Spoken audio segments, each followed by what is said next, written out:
Ce document est produit par l'Université Joseph Fourier Grenoble 1 en collaboration avec la région Rhône-Alpes et l'Université numérique francophone des sciences de la santé et du sport.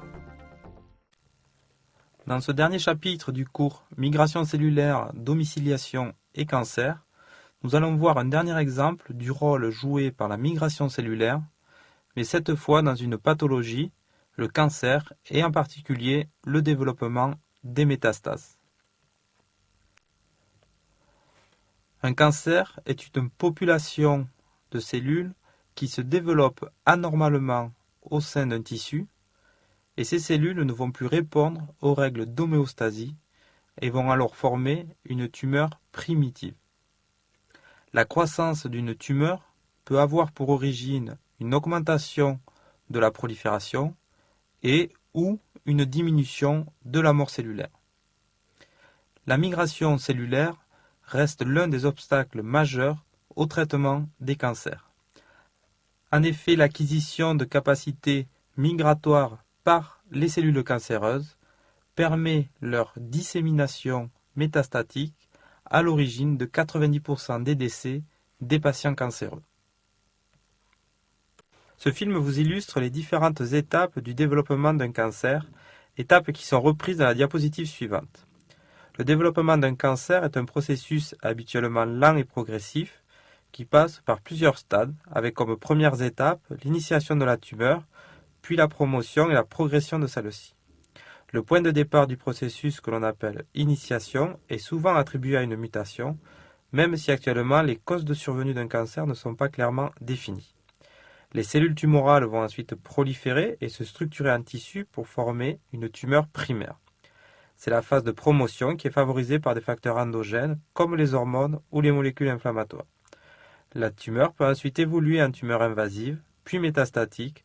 C'est ce qu'on appelle la phase de progression. Voici une autre diapositive qui vous illustre le développement d'un cancer métastatique. Dans un premier temps, les cellules cancéreuses prolifèrent de manière excessive et gardent une morphologie et des rapports normaux. Puis ces cellules vont présenter des anomalies morphologiques et une désorganisation architecturale prononcée, mais sans franchissement de la membrane basale. C'est ce qui correspond à la phase de promotion et aux deux premières images sur ce schéma. La tumeur doit acquérir en outre des propriétés de néoangiogénèse pour assurer l'oxygénation de ses propres cellules. Au stade plus évolué de cancer invasif, les cellules prolifèrent de façon incontrôlée et franchissent la membrane basale. Et au stade suivant, du fait de l'angiogénèse, les cellules vont pouvoir passer la paroi vasculaire et migrer à travers la circulation vers un autre tissu hôte pour former des métastases. C'est ce qui correspond à la suite du schéma et à la phase de progression. Comme vous allez le voir dans le cours du Dr Pelletier, le développement tumoral est la principale situation pathologique où on rencontre l'angiogénèse. Les cellules tumorales produisent des facteurs solubles stimulant le processus angiogénique. L'angiogénèse est un élément clé du développement tumoral, tout d'abord en favorisant la croissance de ces cellules tumorales, mais également en permettant le processus métastatique. En effet, en augmentant la densité vasculaire au sein de la tumeur, cela favorise l'accès des cellules tumorales aux vaisseaux et donc facilite leur mouvement, c'est-à-dire leur migration vers d'autres tissus.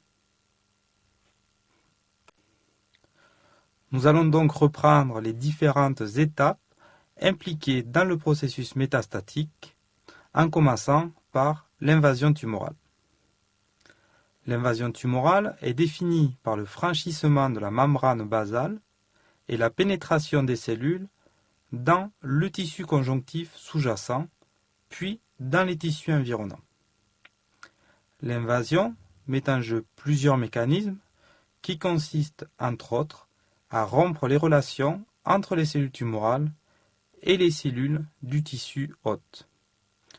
Un de ces mécanismes et la modulation de l'expression des molécules d'adhésion intercellulaire, avec en particulier l'implication des cadérines, mais également des molécules d'adhésion à la matrice, et là en particulier avec les intégrines. De par ses fonctions dans les jonctions intercellulaires, la cadérine E joue un rôle important dans le maintien de la cohésion cellulaire et de l'architecture tissulaire normale d'un épithélium, et s'oppose ainsi à la mobilité cellulaire, à l'invasion et à la formation de métastases. Les cellules cancéreuses sont moins cohésives que les cellules normales. Elles perdent parfois toute cohésion intercellulaire. L'un des mécanismes mis en jeu lors de l'invasion tumorale est la diminution de l'expression de la E-cadérine, fréquemment observée dans les cancers évolués. Il en est de même pour les molécules de la superfamille des immunoglobulines, les CAM. Cette diminution de la cohésion cellulaire contribue à la mobilisation des cellules cancéreuses, mobilisation qui est également facilitée par différents facteurs de croissance et chimiotactiques, ainsi que par des modifications du cytosquelette. La cellule cancéreuse qui va migrer et franchir la membrane basale a également besoin d'adapter ses molécules d'ancrage à de nouveaux types de matrices extracellulaires. Les intégrines assurent normalement l'adhésion de chaque cellule à un substrat qui lui est spécifique. Les cellules cancéreuses vont, elles, modifier le type d'intégrine exprimé à leur surface pour franchir la membrane basale et s'adapter à un nouvel environnement. Les cellules cancéreuses invasives présentent une modification de l'affinité des intégrines pour leurs ligands, ainsi qu'une modification du niveau d'expression et de la distribution spatiale de ces intégrines. La motilité des cellules cancéreuses et donc l'invasion tumorale va être favorisée par plusieurs éléments. En premier lieu, par la diminution de la cohésion cellulaire qui est associée à la modification de l'ancrage des cellules à la matrice extracellulaire. Elle va également être favorisée par la dégradation du tissu conjonctif par de nombreuses protéases, mais également par la production de facteurs de mobilité et par la modification du cytosquelette. Du fait de l'angiogénèse, les tumeurs sont irriguées par des vaisseaux sanguins qui vont permettre aux cellules cancéreuses de passer dans la circulation. Les processus d'invasion et de métastase sont étroitement liés, c'est-à-dire que les mécanismes sont pratiquement identiques. Les cellules cancéreuses invasives arrivent au contact des vaisseaux lymphatiques et sanguins, traversent les cellules endothéliales et passent dans la circulation lymphatique et sanguine pour aller former des métastases. Les métastases sont des foyers cancéreux secondaires développés à distance de la tumeur primitive. La plupart des cellules ne vont pas survivre au passage dans la circulation sanguine. En effet, les cellules libres et isolées subissent de nombreux traumatismes. Les chances de survie sont augmentées par la constitution d'agrégats cellulaires appelés emboles néoplasiques. Pour cela, il va falloir que les cellules tumorales modulent à nouveau leurs propriétés adhésives de façon à faciliter la formation d'agrégats entre elles. Il existe deux types d'agrégats, les agrégats homotypiques entre les cellules cancéreuses et les agrégats hétérotypiques entre les cellules cancéreuses et des éléments sanguins comme les plaquettes. La formation de ces agrégats cellulaires va également faciliter l'adhésion aux parois vasculaires et l'extravasation des cellules métastatiques en modulant l'expression des intégrines.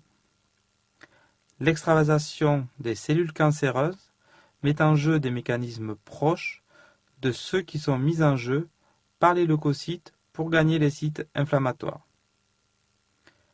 L'adhésion entre les cellules cancéreuses et la E-sélectine des cellules endothéliales, mais également l'adhésion entre les intégrines de la cellule tumorale et les ligands endothéliaux, en particulier les molécules d'adhésion de la famille des CAM, ce qui va entraîner la diapédèse des cellules tumorales, mais également la sécrétion de chimiokines par l'organe cible, reconnu ou non par les cellules métastatiques.